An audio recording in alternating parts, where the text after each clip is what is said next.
Fala para a pessoa que está do seu lado, desafios são oportunidades. Depende da tua visão. Fala para ela. Depende da tua visão. Amém? Depende da tua visão, depende de como você está vendo o desafio. Se você olhar ele de maneira bíblica, você vai ver que o desafio é uma oportunidade. Números capítulo 13. Lá na tela eu estou indicando, nós não vamos ler o capítulo todo.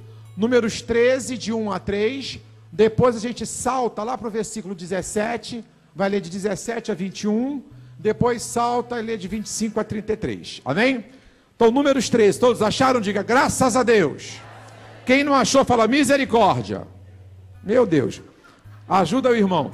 Se ele estiver procurando números lá no final da Bíblia, ajuda ele, diz que é lá no início. Isso acontece, gente. Não é? Números 13, vai lá no índice também, né? Números 13, versículos de 1 a 3 diz assim: E Iavé ordenou a Moisés: envia homens, um de cada tribo, em missão de reconhecimento à terra de Canaã, terra que dou aos filhos de Israel. Enviarás todos aqueles que sejam seus príncipes. Assim Moisés enviou-os do deserto de Parã, conforme a ordem do Senhor. Todos eram chefes dos israelitas. Agora vamos lá para o versículo 17.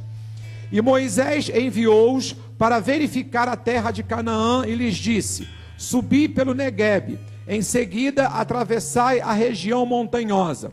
Então observai como é a terra, como é o povo que a habita, forte ou fraco, escasso ou numeroso, se a terra em que vive esse povo é boa ou ruim, se as cidades em que moram não são cercadas por muros ou fortificadas, se o solo é fértil ou pobre, se existe ali floresta ou não. Sede corajosos, trazei alguns frutos da terra.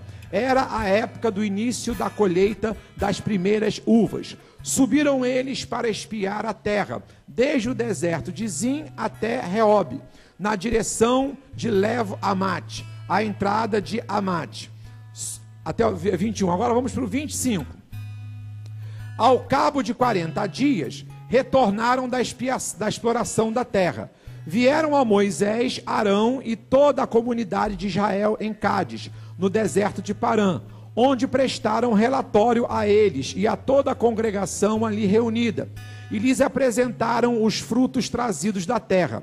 E deram o seguinte depoimento a Moisés: fomos à terra a qual nos enviaste, na verdade é terra onde também emana leite e mel, eis os seus produtos. Contudo, o povo que habita é poderoso, as cidades são fortificadas, muito grandes. Também vimos ali descendentes de Enaque. Os amalequitas vivem em Neguebe, os hititas, os jebuseus e os amorreus habitam na região montanhosa, os cananeus vivem perto do mar e junto do Jordão.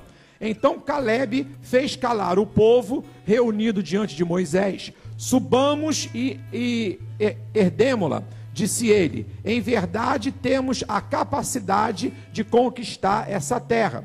Entretanto, os homens que haviam acompanhado reagiram: não podemos marchar contra esse povo, visto que é mais forte que nós. E puseram-se a difamar diante dos filhos de Israel a terra que haviam observado, a terra para a qual fomos em missão de reconhecimento, e terra que devora seus habitantes.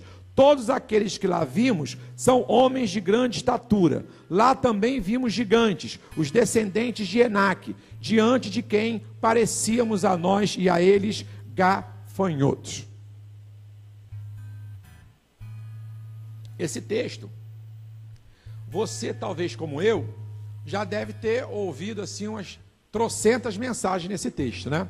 É um texto muito propício, que nos dá assim grandes revelações da parte de Deus. E a palavra de Deus mesmo nos afirma que ela se renova. Então sempre tem algo novo para ser extraído, mesmo de um texto que a gente já tenha lido várias vezes, sempre tem algo novo para ser extraído. Quando o Senhor me dava essa mensagem, eu falei assim: Senhor, mas eu já preguei nesse texto aqui, acho que assim que eu me lembro, umas 10 vezes, né? Mas o Senhor falou: é nessa palavra, porque a gente não tem que pregar aquilo que a gente quer, não é? Às vezes o pregador fica muito preocupado em estar arrumando novidade para pregar, né? Não, quero pregar uma coisa nova, alguma coisa assim que vai sair de dentro da manga e que vai ficar todo mundo, né? Nunca ouviu uma mensagem nesse texto, mas não é assim, né? Eu pelo menos tenho assim, tido assim o cuidado, né? O cuidado de toda vez que eu vou ministrar, me colocar diante de Deus e dizer assim, pai, eu quero uma palavra que vá falar ao coração, uma palavra que vá ao espírito, uma palavra que vai trazer alimento, uma palavra que está de acordo com a necessidade daqueles que vão estar lá ouvindo. E aí quando a gente coloca, né, nas mãos de Deus, Ele às vezes dirige a gente para pregar num texto, nos dá uma revelação de algo que você às vezes já pregou, como, né, no caso de hoje, pelo menos umas 10 vezes esse texto.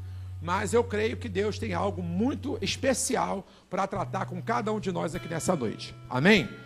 Porque falar de desafios é algo assim, é falar de vida. Porque a vida é um desafio. Você há de concordar comigo que viver hoje já é um grande desafio. E se você não tiver uma postura bíblica diante dos desafios, você vai ter uma vida de derrota. É isso que a gente consegue ver, né? Todos nós, só o fato de nós decidirmos viver, já estamos frente de um desafio. E se a gente não se posicionar biblicamente, se a gente não se posicionar, né, de acordo com como Deus nos quer que a gente nos posicione, vai ser uma vida de derrotado, não é isso? Então o que acontece, né? É importante que a gente procure saber, né, qual é a posição, de que maneira Deus quer que a gente esteja observando e vendo, né, os desafios que todos nós, eu tenho muitos, e eu sei que todos aqui têm desafios. Ninguém vive sem desafio, torna a repetir, vou ser repetitivo, né? Só o fato de viver já é um desafio. E aí a gente começa falando que toda vez que a gente está de frente de um desafio, existem duas formas da gente reagir. E aí você vai ver de que maneira você tem reagido perante os desafios que Deus tem colocado diante de você, né? Então, basicamente, são duas formas que a gente reage, ou seja, duas maneiras com a qual a gente se comporta. A primeira, quando a gente encara o desafio como cargas e fardos pesados inatingíveis. Ou seja, é aquele grupo de pessoas que quando vê um desafio, já diz assim, esse aí eu não consigo fazer. É aquele que nem tenta, ele só olha, já acha que ele é incapaz, já acha que é inatingível, ele já declara a derrota, não é? Então muitos desafios são colocados diante de nós, né? E muitas das vezes a gente se posiciona assim, vendo o desafio como algo inatingível, como algo impossível, como que a gente fosse totalmente incapaz, e a gente sequer quer tentar, quer tentar. Eu estava recentemente lendo um livro e me chamou a atenção a frase do autor, quando ele disse que o homem que tenta fazer alguma coisa e fracassa ou falha, ele é muito melhor do que aquele que sequer tentou. Vou repetir, né? Que a pessoa que tenta fazer alguma coisa e falha, a pessoa que tenta fazer alguma coisa e fracassa, ela é sensivelmente melhor do que aquela pessoa que sequer tenta fazer alguma coisa. E isso me chama a atenção, porque, né, quantas das vezes a gente desiste antes de tentar? Quantas vezes a gente, de acordo com aquilo que a gente pensa, de acordo com aquilo que a gente acha, a gente sequer tenta? Muitas das vezes, né, são desafios que podem ser transformados em oportunidades, mas que se eu não tentar, não tem como eu saber se aquilo foi oportuno para a minha vida ou não. Então um grupo de pessoas se comporta assim, né? Exatamente como os 10 espias. Você conhece essa história? Essa história foi o seguinte: Deus prometeu uma terra para o povo, só que até hoje o ser humano continua pensando do mesmo jeito. A gente acha assim, Deus prometeu, então vai ser mamão com açúcar, né? Se Deus me prometeu, né? Se Deus fez uma promessa para a minha vida, se Deus me prometeu que eu vou conquistar, se Deus me prometeu que eu vou avançar, vai ser tudo, sabe, mamão com açúcar, vai vir tudo de bandeja na minha mão. Só que a gente não consegue entender, a gente não consegue aprender que não funciona desse jeito. Está aqui escrito na palavra de Deus como ensino para a gente aprender isso. Deus promete, mas nós temos que conquistar. O fato de Deus ter prometido não significa que você não vai ter luta. O fato de Deus ter prometido não significa que você não tem que batalhar para conquistar. Só que a nossa natureza acomodada, a gente acha, né, que para ser de Deus, para ser algo divino, tem que vir de uma maneira que eu não tenha esforço nenhum. Que eu não tenha que me esforçar, que eu não tenha que batalhar, que eu não tenha que ter desafios, que eu não tenha que ter luta, que eu não tenha que ter batalha. Eu quero que a coisa venha na minha mão de mão beijada. Mas não funciona assim. Eu quero que você entenda isso, não é? Eu tenho dito aqui que o altar da nossa igreja tem compromisso com a verdade. Eu não estou aqui para enganar você. Não, ó, aceita Jesus e entrega a tua vida para Jesus, faz um voto, entrega a tua oferta, entrega teu dízimo, que as coisas vão aparecer na sua mão. Isso é mentira. E o altar da casa de Deus é o altar da verdade. Você faz um voto, você coloca um sonho diante de Deus, você coloca um projeto diante de Deus, Deus te faz uma promessa, Deus permite você sonhar, porque não há sonho, né, que você possa sonhar que Deus não seja capaz de realizar. Por que eu tenho uma cabeça muito fértil para sonhar?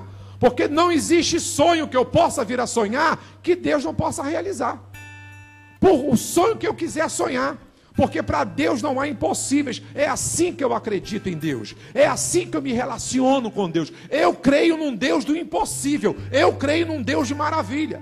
Eu dou asas à minha imaginação, eu dou asas à minha mente, porque eu tenho certeza que não existe nenhum tipo de sonho que eu possa vir a sonhar que seja impossível para Deus realizar. Qualquer sonho, qualquer idealização que eu desejar, que eu quiser, eu sirvo a um Deus tremendamente poderoso, tremendamente capaz, para fazer infinitamente mais daquilo que eu penso, ou daquilo que eu peço, muito infinitamente mais daquilo que eu imagino. A minha mentalidade é muito fértil, né? Porque eu creio no poder de Deus. E não existe nada que a minha mente possa imaginar que Deus não seja capaz de realizar. Você pode aplaudir o Senhor por isso? Então você conhece essa história. A gente acha que tudo vai vir de mão beijada, não é? O ser humano, por a gente ser acomodado, não é? A gente acha que tudo vem de mão beijada. Não, Deus prometeu.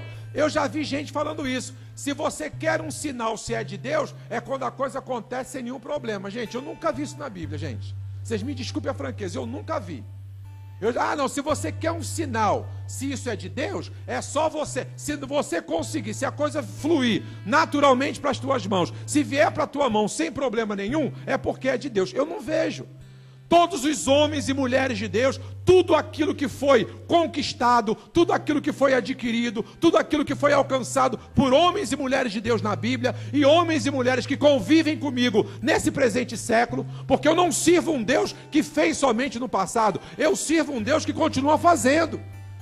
E tudo que eu vejo na Bíblia, nas páginas da Bíblia Sagrada, coisas que homens e mulheres alcançaram e conquistaram no passado, e coisas que eu vejo hoje, eu com os meus olhos hoje, com os meus contemporâneos, né, eu vejo quantas pessoas que conseguem, que conquistam. Eu podia citar para vocês aqui vários nomes. Eu podia dar para vocês testemunhos pessoais de coisas que eu conquistei, coisas que eu alcancei, mas que eu tive que batalhar, eu tive que lutar, que não foi fácil. Foi com suor, foi com batalha, foi com dedicação, foi com luta, foi com oração. Nada veio de mão beijada.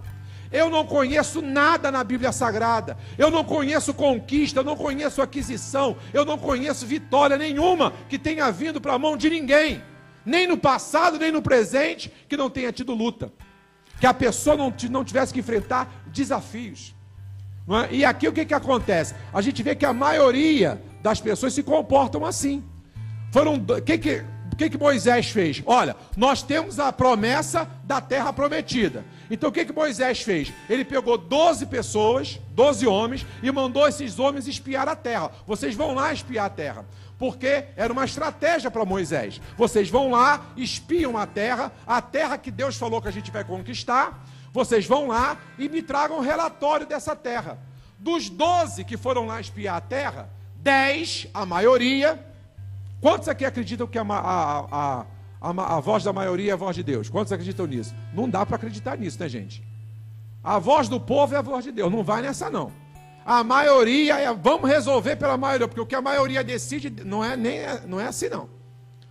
Dos 12 que foram espiar a terra, 10 voltaram dizendo o seguinte, eu vou colocar nos dias de hoje, tá? Não foram essas palavras que eles usaram, não são essas palavras que estão aqui no texto, não. Eu vou parafrasear para os dias de hoje. Quando eles voltaram de lá, voltaram dizendo assim, Moisés, deu ruim. Você se enganou. Essa promessa não é de Deus, não. Isso é do capeta, é do demônio, mas de Deus não é não. Porque, olha, a terra realmente é uma terra muito boa, mana, leite e mel, uma terra de uma agricultura excelente. Olha aqui o tamanho o cacho de uvas que a gente trouxe. Aqui, ó, maravilha. Agora, tem um negócio, meu filho, ninguém entra ali. Ninguém consegue conquistar aquilo. Tem uns homens lá, ó, muito altos, que são, né, são considerados quase que gigantes, pela sua grande estatura. A terra é cercada, tem gente lá habitando, os caras são ferozes, os caras são, sabe, não tem como. Você se enganou, Moisés, você deve ter comido uma feijoada, né? Foi dormir, teve um sonho atravessado, foi um pesadelo que você teve, e você pensou que foi Deus que prometeu. Deus não ia prometer isso nunca, porque não tem como conquistar aquela terra. 10 voltaram de lá dizendo isso. Aí você imagina só, pensa aqui, vamos visualizar. Todo o povo de Israel, junto com Moisés, esperando os espias voltarem com o relatório. 10 voltam dizendo isso. Aí a mentalidade deles é a mentalidade de muitos até hoje, né? A maioria é a voz de Deus. Os 10 dizem, não, Moisés, ó, não tem condição não. Não dá, a gente não vai conseguir, tem homens muito fortes lá. Só que eles esqueceram de uma coisa, a terra era prometida ou não? A terra era ou não uma promessa de Deus? Então, se a terra era uma promessa de Deus, independente da luta, independente do inimigo, independente da fortaleza que tivesse lá, eles tinham que acreditar que Deus ia ser com eles, que Deus ia estar com eles. Exatamente como se pronunciou os 2 restantes, Josué e Caleb. 10 voltaram dizendo o seguinte, Moisés, deu ruim. Ó, Deus, você se enganou, rapaz, não tem como a gente conquistar aquilo não. A gente não vai conseguir. O negócio é difícil. A terra, sabe, não, a gente não vai conseguir. 2 disseram exatamente o contrário. Olha só o versículo 30. Esse eu quero ler, o versículo 30. Né? Diz assim, ó. Então Caleb fez calar o povo reunido diante de Moisés. Olha só o que ele vai dizer. Subamos e herdemos a terra. Em verdade, temos a capacidade de conquistar essa terra. Olha o que Caleb vai dizer. Não, vamos lá. Enquanto 10 estavam dizendo, vamos desistir, vamos voltar atrás, não vamos tentar, a gente não tem capacidade, a gente não consegue. 2, né? E Caleb fala pelos 2, por ele e por Josué, não, vamos lá, vamos conseguir, sabe? A gente tem capacidade sim, vamos nos esforçar. Ué, a gente vai desistir antes de tentar? A gente sequer chegou lá, Deus não prometeu pra gente? Então, parafraseando nos dias de hoje, Caleb veio com essas palavras. Gente, vamos parar de ser frouxos, gente. A gente sequer tentou, Deus não prometeu. A terra não é promessa de Deus? Então, mesmo que tenha lá, né, fortaleza, mesmo que tenha lá homens para a gente ter que lutar, nós vamos lutar, nós vamos enfrentar, e Deus vai dar a vitória, porque se Deus prometeu, Ele é fiel para cumprir. E o fato de Deus ter prometido não quer dizer que não vai ter luta. Deus prometeu, mas eu tenho que lutar, eu tenho que estar pronto para lutar, eu tenho que estar pronto para conquistar. Então são 2 tipos de maneiras, né, de comportamento que a gente tem diante de um desafio. O desafio era conquistar a terra, uma terra que já estava prometida. É isso que eu quero que você entenda.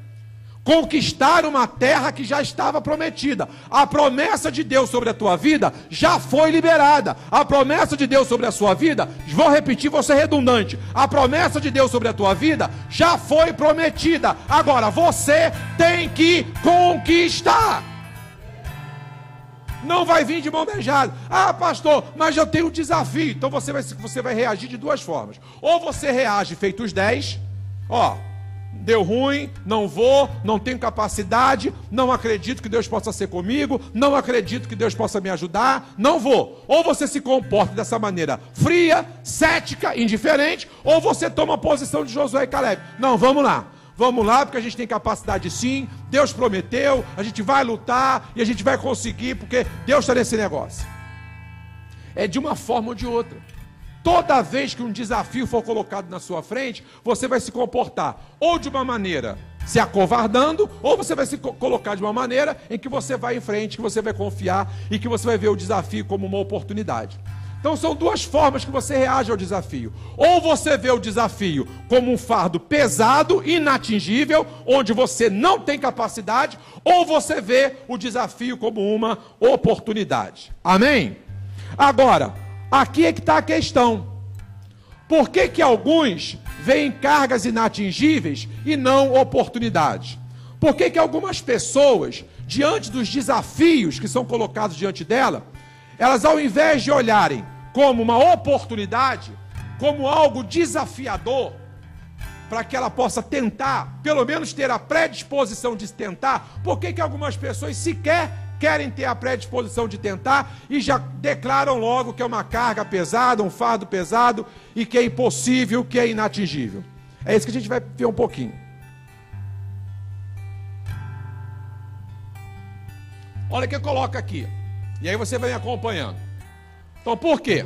Por que que algumas pessoas não veem oportunidade e vê algo inatingível? Primeira coisa, porque olham as circunstâncias ao seu redor. Na maioria das vezes, as circunstâncias ao seu redor não vão estar favoráveis para você conquistar algo que Deus te prometeu. 99,9% das vezes, toda vez que Deus te prometeu uma coisa, toda vez que Deus, colocar um desafio na sua frente, aquilo que está ao seu redor não vai estar favorável. E se você ficar olhando ao que está ao seu redor, você não vai exercitar a fé. Porque veja bem, gente, se eu tenho um desafio para conquistar, olha aqui, Jorge, você tem que comprar essa garrafa aqui, ó. Compra essa garrafa. Eu tenho dinheiro para comprar umas 10 garrafas dessa no banco. Tenho dinheiro sobrando para comprar, Tenho como me locomover até o local. Tenho como chegar, tenho como comprar. Qual é o desafio que eu tenho aqui? Nenhum. Agora, essa garrafa aqui é sua, Jorge. Tem 1 centavo para comprar. Não tem como chegar. Não tem como adquirir, não tem como conseguir. Olhando ao redor, a minha situação é essa. Então, ou eu vou desistir, ou eu vou colocar, não, eu creio que foi Deus que prometeu e eu vou avançar. É sempre uma dessas disposições. Só que quando eu olho as circunstâncias ao redor, volto a repetir, 99,9% das vezes, elas não estarão favoráveis. Faz agora um exame aqui, faz um exame, um autoexame. As maiores conquistas que você teve na sua vida, estava tudo favorável para você adquirir? Sim ou não? As grandes coisas que você conseguiu, as conquistas, aquilo que você teve que botar um esforço concentrado, Se você não tivesse colocado esse esforço concentrado, se você não tivesse, se empreendido para fazer, você teria feito? Não, por quê? Porque quando você recebe a promessa, quando o desafio aparece, na maioria das vezes, as condições não estarão favoráveis. Você vai ter que buscar uma força, você vai ter que empreender um esforço sobrenatural, e aí esforço sobrenatural a gente só consegue com Deus, para que você possa manter a fé e conquistar. O que aconteceu com Pedro? Um exemplo muito claro, muito típico disso na Bíblia é de Pedro, quando Jesus chamou Pedro para andar sobre as águas. Todo mundo aqui conhece essa história, Pedro saiu do barco e caminhou sobre as águas, ou seja, ele conseguiu o sobrenatural. Ele andou sobre as águas, mas ele só conseguiu fazer o sobrenatural, ele só conseguiu andar sobre as águas enquanto ele esteve olhando para Jesus. Se você vai lá no texto bíblico, você vai ver isso. Jesus chama Pedro, vem aqui ter comigo, Pedro. Aí ele sai do barco.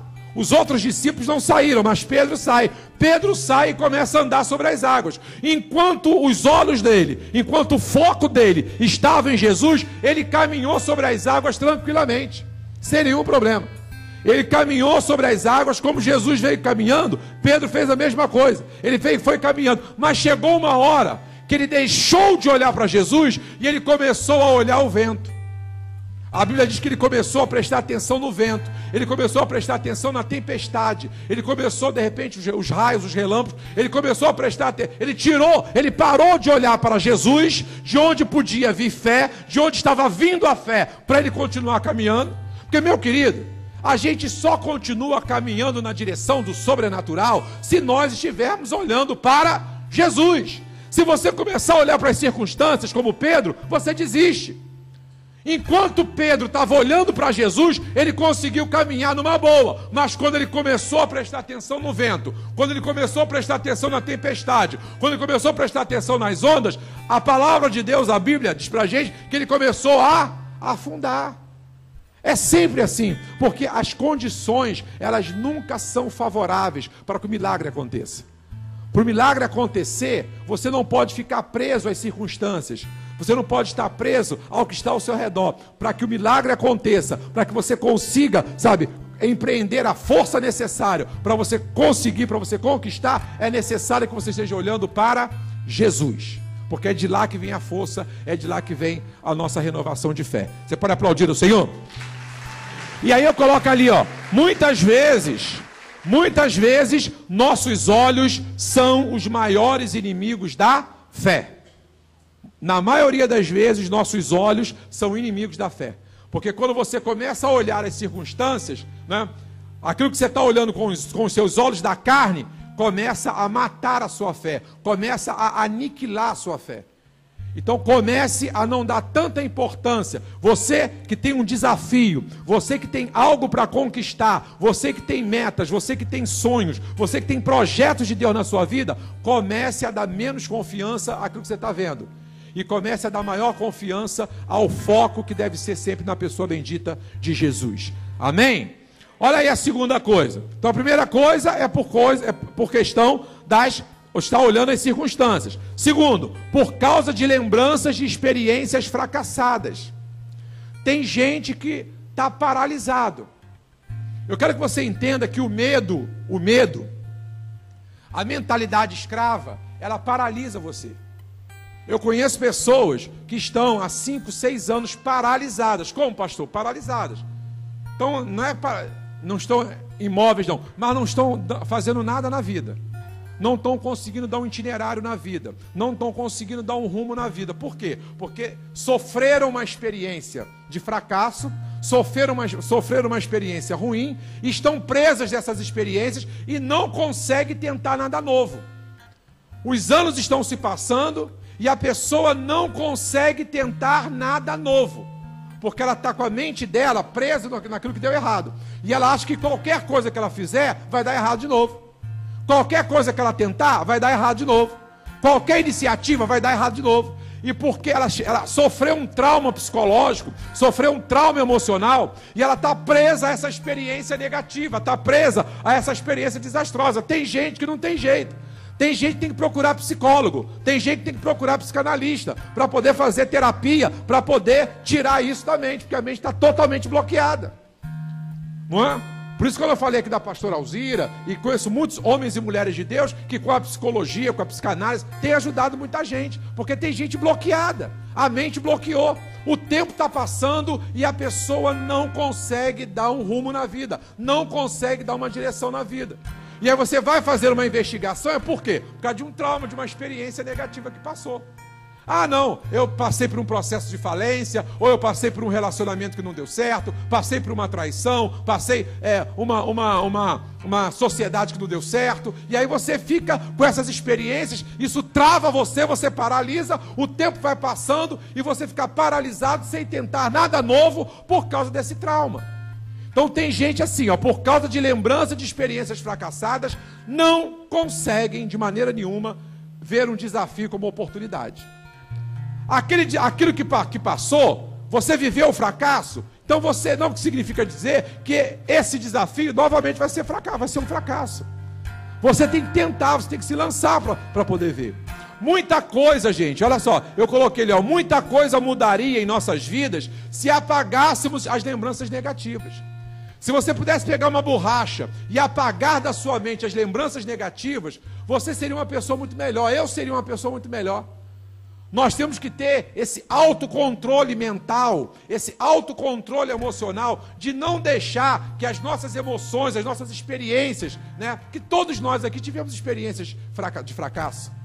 Todo mundo aqui já teve, seja numa área, seja numa outra área da vida, mas todo mundo já teve.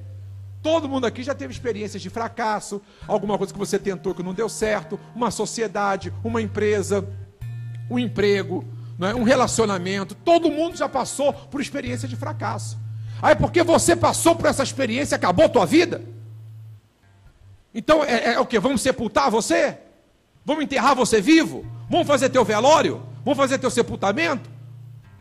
Porque você teve uma sociedade que não deu certo, você teve uma empresa que não deu certo, você teve um relacionamento que não deu certo, não é? Você teve uma experiência frustrada e determinada da sua vida que não deu certo, aí você agora não quer tentar mais nada, então você tem que morrer. O que a gente vai fazer? Vai te enterrar? Porque a vida é feita de desafios. Esses que passaram, esse que passou, esses que passaram e que não deram certo, isso não quer dizer que os que estão pela sua frente vão dar errado. Você precisa se lançar. Eu quero dizer que você hoje está mais experiente do que você era. Aquilo que fracassou, aquilo que deu errado, no mínimo, contribuiu te dando experiência. Eu digo uma coisa para você, até das coisas ruins que eu já vivi, até das experiências de fracasso que eu já vivi, não é? Eu tenho incentivo para continuar tocando a minha vida e enfrentando desafios como oportunidade. Por quê? Porque aquilo que eu fracassei no passado, eu sei porque que eu fracassei. Eu sei porque que eu errei. Eu sei onde foi o erro. Então sabe o que eu faço disso? É experiência. E não lamentação. O problema é que o pessoal está pegando situações do passado, ao invés de aproveitar, fazer de experiência para se lançar a outras coisas novas, está fazendo das coisas do passado lamentações. Ó vidas, ó céu, ó azar, eu sou um infeliz, eu sou um desgraçado, nada dá certo, não quero mais saber, não vou mais, não quero mais. Ao invés de fazer disso, não, peraí, eu tentei, não deu certo. Ou por que não deu certo? Por causa disso, eu confiei demais, essa área aqui eu não me meti, eu devia ter me metido. Enfim, faz uma análise, tira proveito, gente. Tira proveito daquilo que deu errado, daquilo que fracassou, tira proveito. Olha, eu fiz isso aqui, não devia ter feito, isso aqui também eu fiz, não devia ter feito. Eu confiei demais. Eu dei muita autonomia, eu deixei de supervisionar, eu deixei de passar o olho. Então vê aí, ó. Então pega aí o que deu errado e tira as experiências. E aí você vai ver que até aquilo que você fracassou vai contribuir para os novos desafios. Porque você agora está mais experiente. Aonde eu fracassei no passado, se me aparecer oportunidade e eu tiver que viver de novo, eu vou usar as experiências do que eu fracassei. Por que eu fracassei, como eu fracassei e como eu posso fazer melhor. Agora, isso não pode ser um bloqueio, isso não pode ser um impedimento. E tem muita gente com a vida paralisada, o tempo está passando, gente. O tempo está passando, os anos estão correndo e a pessoa não consegue dar um norte, não consegue dar uma direção na vida, porque ela está presa a essa mentalidade escrava.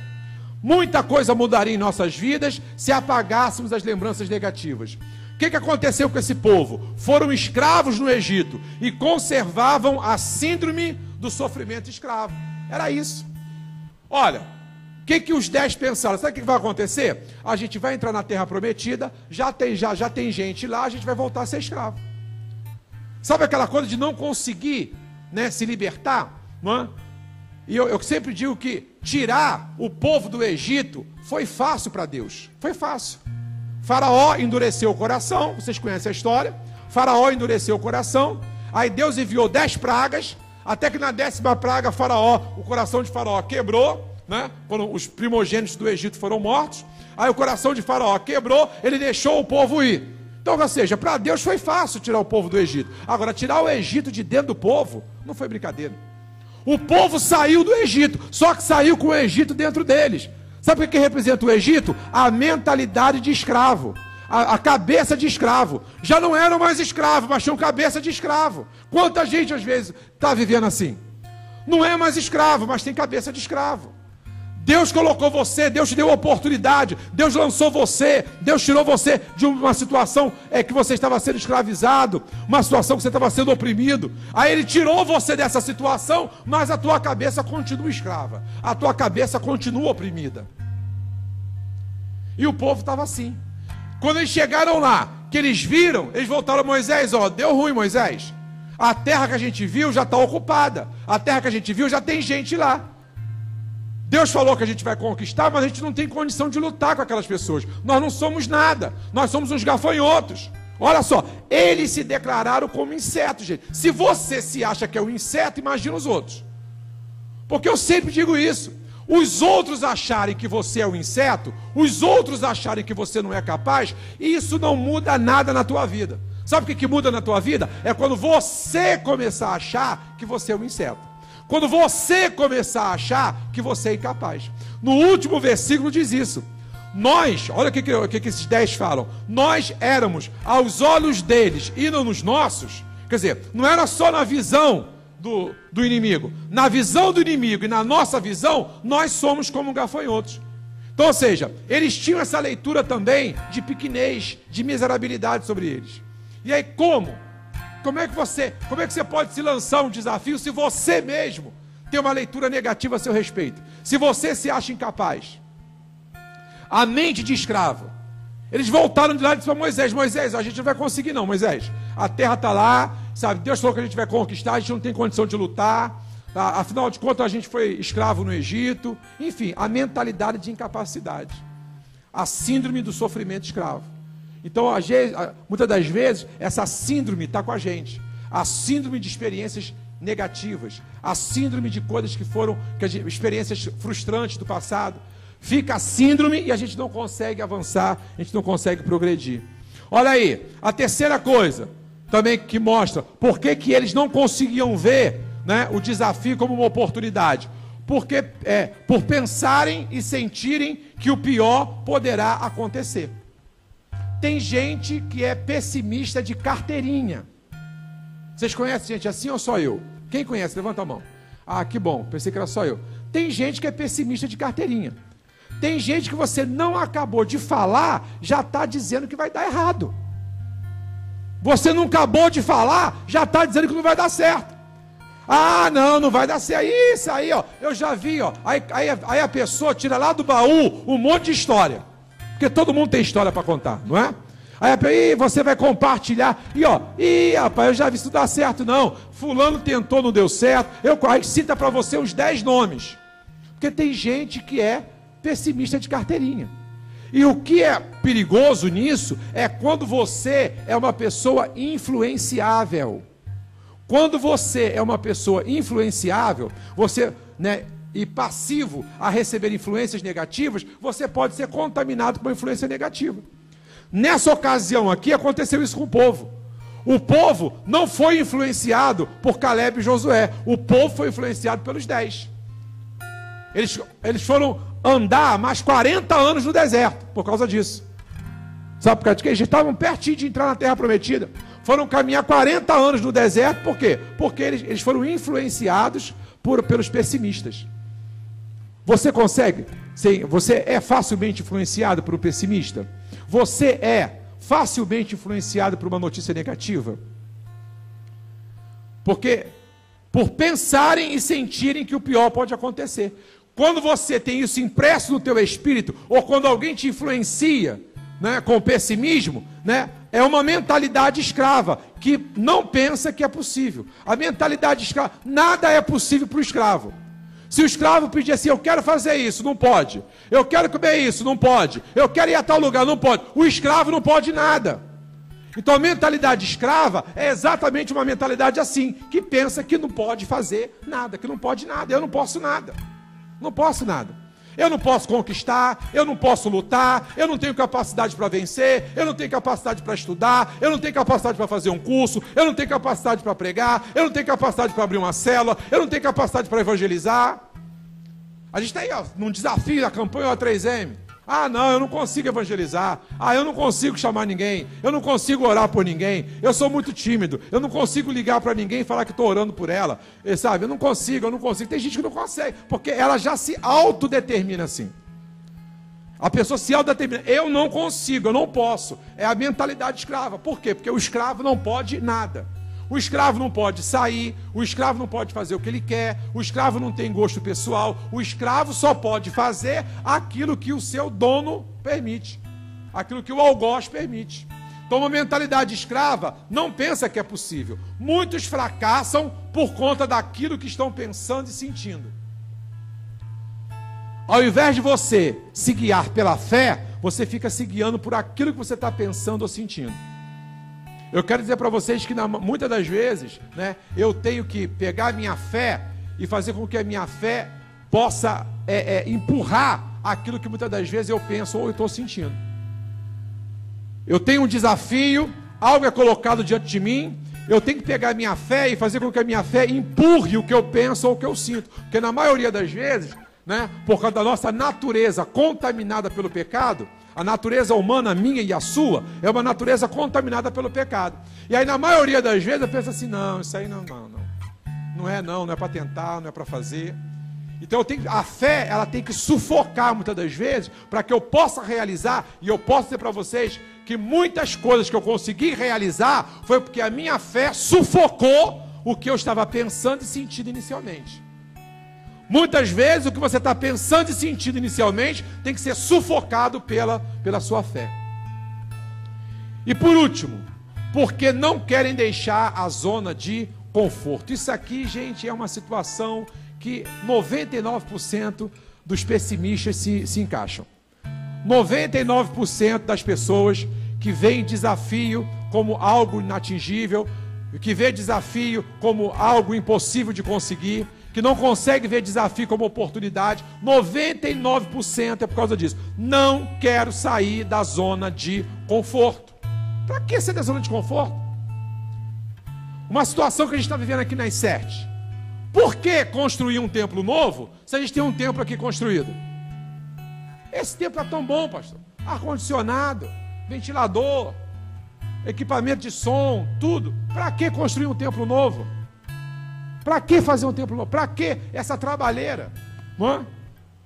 Aqui quantas coisas já foram construídas, quantas coisas já foram feitas aqui nesse prédio. Por que não fica aqui do jeito que está? Porque a zona de conforto é o quê? Bom, do jeito que está, tá bom, então vou ficar aqui. Não é? E quando você tem um desafio na frente, esse desafio vai sempre tirar você da zona de conforto, porque você vai ter que ter novos empreendimentos, você vai ter que ter novas lutas, novas batalhas, novos enfrentamentos.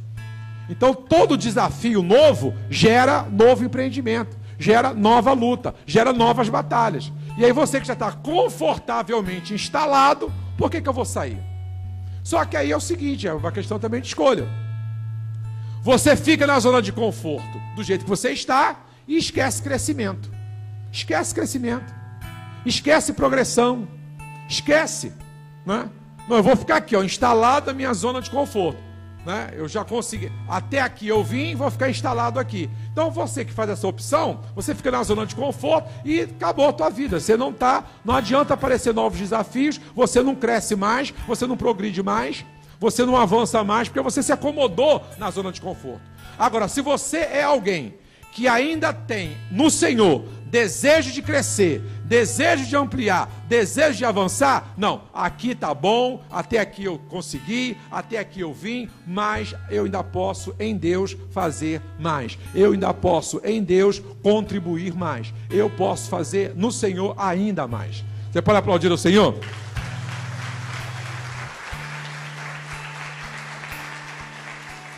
Aqui diz assim, ó, a águia empurra os filhotes do ninho para que possam aprender a voar. Eu já compartilhei isso aqui com vocês, né? A águia, ela mantém os filhotes no ninho, lá no penhasco, durante um bom tempo.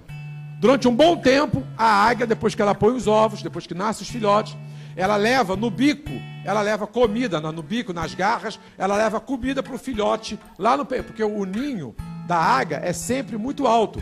As águias só fazem seus ninhos em lugares muito altos. E aí o que acontece? Durante muito tempo ela leva a comida no bico, a comida nas garras dela e alimenta os seus filhotes lá no ninho. Olha, os filhotes, se depender deles, não querem sair de lá nunca. Acomodadinho, num bom ninho, né? Que a águia faz. Então a águia mãe faz um ninho confortável, leva a comida na boca, né? Para que eu vou sair de lá? Para que eu vou aprender a voar? Por que eu vou ter que usar minhas próprias asas? Aí sabe o que a mãe águia faz? Como a mãe águia não quer filho preguiçoso, como a mãe águia não quer filho acomodado, como a mãe águia não quer filho na zona de conforto, o que ela faz? Ela empurra os filhos.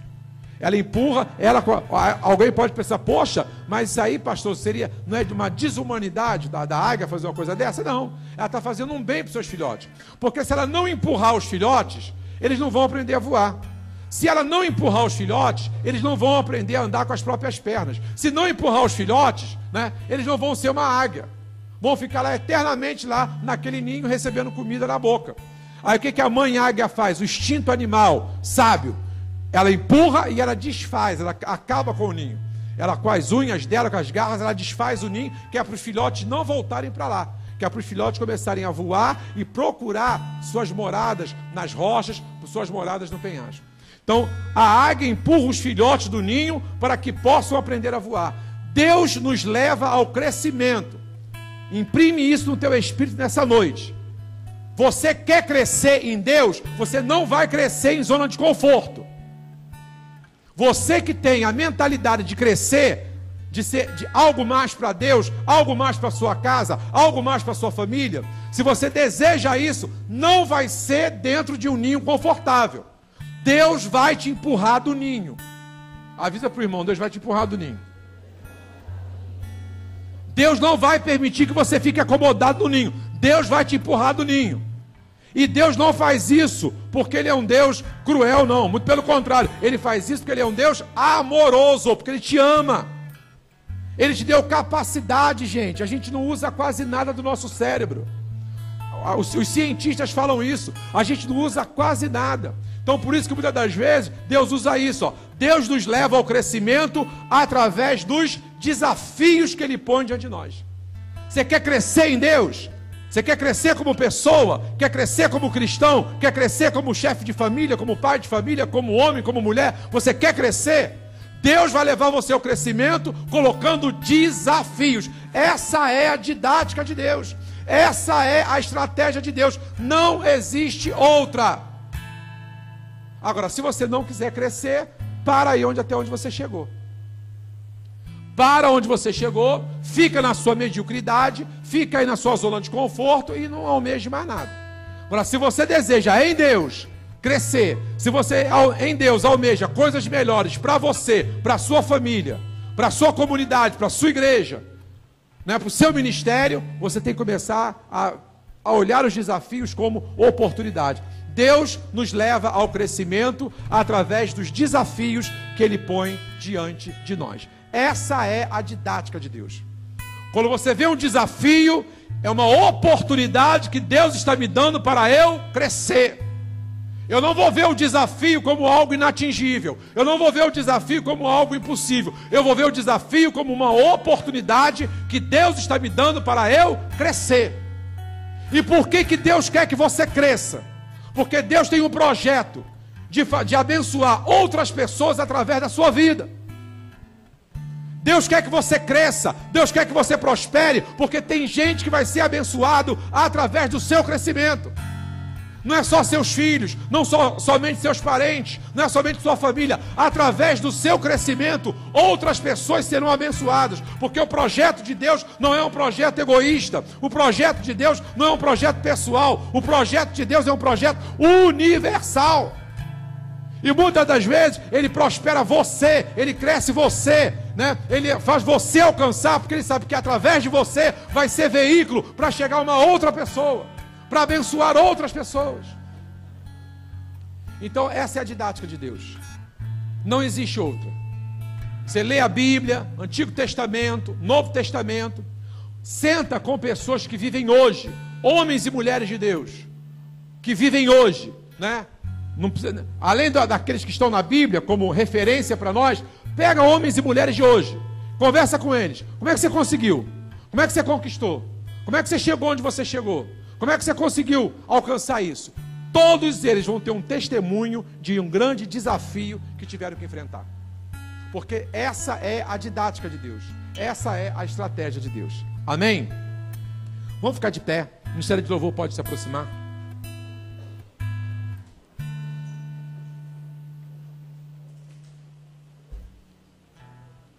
Eu queria concluir a mensagem desta noite fazendo duas perguntas para você refletir. Primeira, como você tem encarado os desafios que estão diante de você? Responde aí, como é que você tem encarado? Como você tem encarado os desafios? Na maioria das vezes, você se posiciona como os 10 espias? como alguém que não tem capacidade, como alguém que não vai conseguir, como algo que é inatingível, não é para mim, vou desistir, vou parar de sonhar, vou parar de pensar nisso. Como você tem encarado? Ou você tem encarado como os dois, Caleb e Josué? Não, vamos lá. Eu acho interessante a palavra que Caleb usa. Vamos animosamente. Lê lá na Bíblia. Ele fala assim, vamos. Enquanto os 10, levaram uma palavra de derrota, de fracasso, Caleb diz assim, não, vamos, subamos, vamos animosamente conquistar. Deus prometeu, Ele é conosco, vamos lá, vamos animosamente, não vamos desistir não, gente. Vamos sangrar, vamos suar a camisa, vamos lá, a gente é capaz sim. Esses 10 aí estão falando que a gente não é capaz, que a gente não tem força, que a gente é um gafanhoto, mas vamos lá, vamos sangrar, vamos conseguir. Como é que você tem se comportado diante dos desafios? Você tem conseguido ler? Você tem conseguido ler os desafios como oportunidade? Ou você tem lido os desafios como algo sempre muito longe, muito distante, muito incapaz, muito inatingível para você? E a segunda pergunta, sua identidade está firmada em quem você é ou de quem você é? Eu faço agora, dia 3 de abril, tá chegando, viu? Já estou dando aqui um bizu. Dia 3 de abril, eu completo 53 anos. Se você perguntasse para mim, pastor Jorge, aos 53 anos de idade, qual é o seu grande temor? Eu vou responder para você que meu grande temor, aos 53 anos, é estar fazendo alguma coisa que não esteja na direção de Deus. É o único temor. A única apreensão. Aos 53 anos de idade, a única coisa que eu me preocupo é com isso. Será que eu estou fazendo alguma coisa que não está de acordo com a vontade de Deus para a minha vida? Será que eu estou fazendo alguma coisa que não está de acordo com o propósito de Deus na minha vida? E por que isso me causa apreensão? Porque só tem um jeito de dar errado. É se Deus não tiver no negócio. Só dá errado se Deus não tiver. Só vai dar com os burros na água se Deus não tiver. Então por isso é que eu temo, é a única coisa que eu tenho medo, é a única coisa que me apavora aos 53 anos. É quando eu estou diante de uma situação, a primeira coisa que eu quero ter certeza: Senhor, Tu está nesse negócio. Senhor, Tu estás aí. É vontade Tua, é propósito Teu, é desejo Teu. Porque quando eu consigo sentir que Deus está comigo, que Deus está nesse negócio, querido, vai ser, eu estou vendo, é uma oportunidade, é uma oportunidade do céu. Agora eu sei, eu tenho bem certeza disso, e eu não duvido disso, que se eu fizer alguma coisa fora da vontade de Deus, se eu fizer alguma coisa longe de Deus, se eu fizer alguma coisa fora dos propósitos de Deus, eu sei que aí tem tudo para dar errado, tem tudo para fracassar. Eu queria que você hoje imprimisse essa palavra no teu espírito. Veja os desafios como oportunidade. E só tenha uma preocupação a partir de hoje. Só uma. Só uma. A partir de hoje, não tenha mais nenhuma outra